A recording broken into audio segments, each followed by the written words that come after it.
Alrighty boys, welcome back to another step-by-step video. Now to get us started here guys, we're going to be over on Fortress. We're going to be doing some spawn peaks to get us started here. This one's over on Fortress. You're going to want to punch the windowsill without breaking the glass. I mean, I guess you could break the glass. It probably doesn't really matter that much. I just always am in the habit of like not breaking glass when I go for spawn peaks, you know what I mean? So I always go like this and like just melee like very far away from the window until it breaks just the wood and not the actual glass, and then I go up on this little like table, and then we're going to peek through that window to look for any free kills on anybody coming out of spawn. So far I've noticed I haven't had anybody pre-fire this yet or look at it or do any of that stuff. It's just like almost always a guaranteed free kill for some reason, as long as you can hit your shots at least. Next up, we're going to be over on Lair. This is going to be for when the enemy team is pushing mez and they get posted up on that double door or in front of the double door. You can go ahead and toss your yourself out in front of that double door to get yourself a free kill. This next one's going to be the start of our actual main clips here. We're going to be playing a Rooney. Now, the idea that I do with a Rooney on this bomb site is that I'll typically do the small bake double door. I'll do the whiskey double door and then the CS double, or the CS window, excuse me. I'll put barbed wire and small bake, and then I'll put my other piece of barbed wire on the double door for whiskey, and then typically I'm going to play red.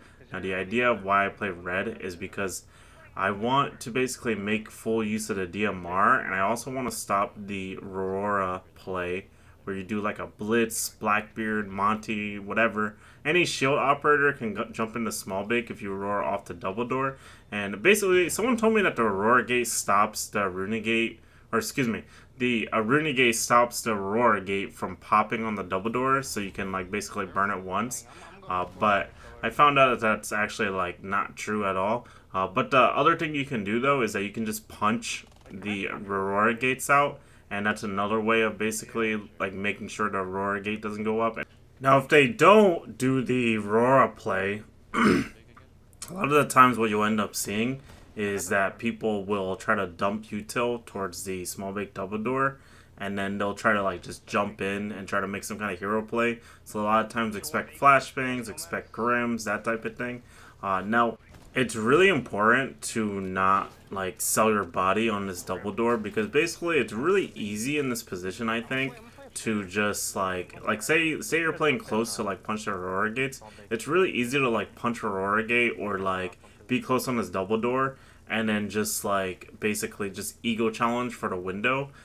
You want to make sure you don't do that. Now the reason why is because if you die, you essentially give the enemy team this hallway, as well as a foothold into small bake to push bakery. Now right here they used a flashbang to jump in. It's actually going to be two guys. You can see right here I'm going to kill Flores, and there's going to be a Grim as well who used his beast earlier to jump in earlier. And then the last kind of suspicion is going to be baiting outside of bakery. Now typically if someone's baiting outside of bakery, they're either on the hop up angle or they're all over the top of the car. So you can see right here I'm going to swing aggressively over the top of the car, get myself a nice little one tap to secure the round, because I just fully expected him to be right here, and he just like, you know what I mean, it's like, it's just one of those things, you know. Next up, we're going to be over on Cafe. We're going to be playing Ash. Now the idea for Ash on this bomb site, we're going to be attacking the second floor bomb site, is that I want to get onto the piano repels. I'm going to be using claymores to basically stop the runouts from small bake, or excuse me, from red stairs and mining window. And then we're going to go ahead and get onto the rappel for piano. Now, ideally, you would have like a nomad or like maybe someone else like using claymores to go ahead and claymore off bakery so you don't get ran out on.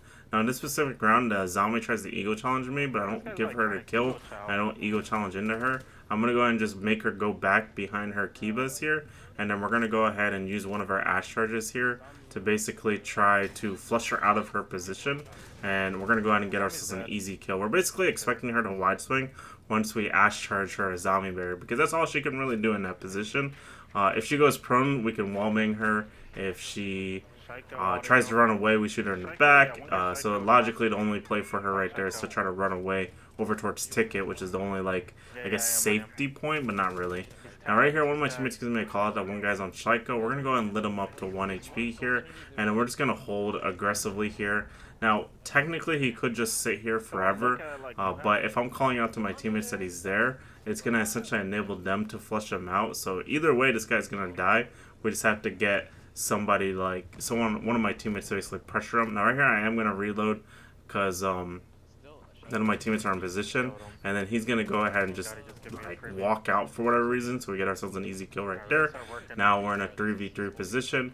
At this point, whenever I get like a Shaiko kill and I get a piano kill, I tend to drop just CS here, because usually people are like done swinging for piano. And then right here, one of my teammates calls out there's one guy on the rotate pixel angle. So we go ahead and do a play here where we shoot at the rotate, but then we watch the double door and then we wait for the swing. He swings the double door, we get ourselves a free kill. And then we're going to walk into inner bar here. And they're going to actually know that I'm in inner bar, but it's going to essentially enable my other teammate, my Flores, to go ahead and kill the guy that was going to try to kill me for inner bar when I just sat there, basically. Because that guy is going to be looking for the challenge onto me, but he's not going to be able to get it because my other teammate's going to get the kill onto him.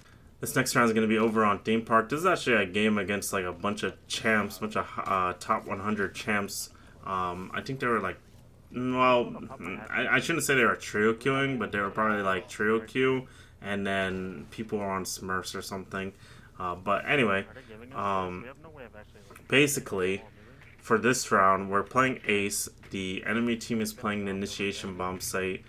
Now, what I usually will go for when I play this map is that I'll usually go for the window repel for break room and basically look for like a long angle cover cross basically for the hallway. Now, in this specific round, I had a drone already pre-placed, ready to go over by bunks, and I saw there was one guy ratting and break. So what I'm going to do is I'm going to play the windows a little bit here, try to like smoke them out basically by punching the windows down and playing upside down repel. A lot of times these players like hate upside down repel players, so you can get free kills onto them. This Warden, he goes ahead and just like, you know what I mean, he just peeks aggressively and I get myself an easy kill. Right here, we go ahead and just check the drone hole, and we're going to end up seeing a guy on the drone hole. So we're going to go ahead and get ourselves another free kill. Right here, Two Brow is dead, so we can go and just EMP out the wall and get the initiation wall open. And then at this point now, it's just a simple drone out the position, make sure we don't sell bodies. We do actually end up selling one body in this position, but we're going to notice that the position is basically fully clear at this point. So all we got to do is watch this guy over by the left side that killed our teammate, get ourselves a free kill.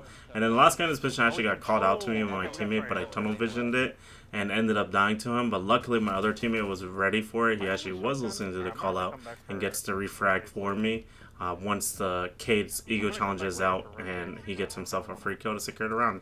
Next up, we're going to be playing Sentry. We're going to be over on Consulate for the basement bomb site. Now this bomb site, I'll tend to sit next to this like little wall right here for tunnel.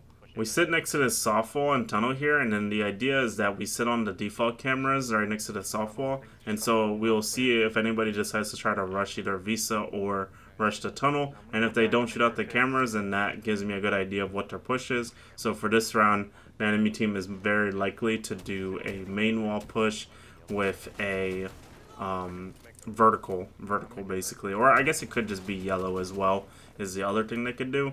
But most likely it'll be like vertical and main wall, and that'll be pretty much like the grand scheme of what the enemy team has to offer in this position.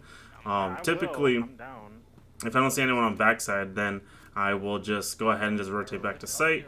We'll go ahead and play for like yellow. We could also play for spiral. I actually really do enjoy playing for spiral as well, because you can put some barbed wire on the bottom spiral staircase, and you can do that same habit again where you go ahead and sit on the camera for spiral here. Now since one of my teammates died early round here, I'm going to go ahead and actually peek up to top spiral here. Now my idea was to look for some kind of refrag, but I felt like it was going to be too much of a sell if I were to just walk out through spiral in that position with all those angles onto me, and I didn't really have the patience to go ahead and like check every individual angle, so I decided it'd be better for me to just chill, maybe go back to site, look for a nitro for our vert players, and I didn't land my nitro. So at this point I'm telling my team like, hey, we should just walk up at this point and try to look for some picks. So I go ahead and do that. One of my teammates walks up, he's gonna go ahead and get one kill here. I was going to walk up the teller staircase, but I decided not to since we already had 3 off site. So I go ahead and just rotate back to site here, and I kill one guy on yellow. I assume he like droned out the bomb site and saw that nobody was in sight, so that's why he was walking up like that. And then we were able to basically swoop back and get ourselves a free kill. And in this position, there's one guy outside the breach, there's two guys on vertical. So what we're going to do here is we're going to swing aggressively for breacher. We're going to try to look for ourselves one free kill. So we end up killing Habana on the breach, which essentially enables this position to basically be now like a cover cross position, if that makes sense. Because basically, once the breach guy dies, last two guys are on vertical. The only real play for an enemy team now is to either rotate to yellow, rotate to breach, or drop the hatch. And a lot of people with like 35 seconds left in the clock, they have to move instantly to be able to make some kind of play happen. So they're going to go ahead and just drop the hatch here. We're going to go ahead and get ourselves one free kill. And then I'm in the win con position here. So all I'm going to do is I'm just going to let this next guy just drop basically. And then we're just going to basically bait for our teammate so he can get an easy kill and we secure the round. Anyway guys, hope you guys enjoyed today's step-by-step video. Please make sure to like and subscribe and I'll see you in the next one. Peace!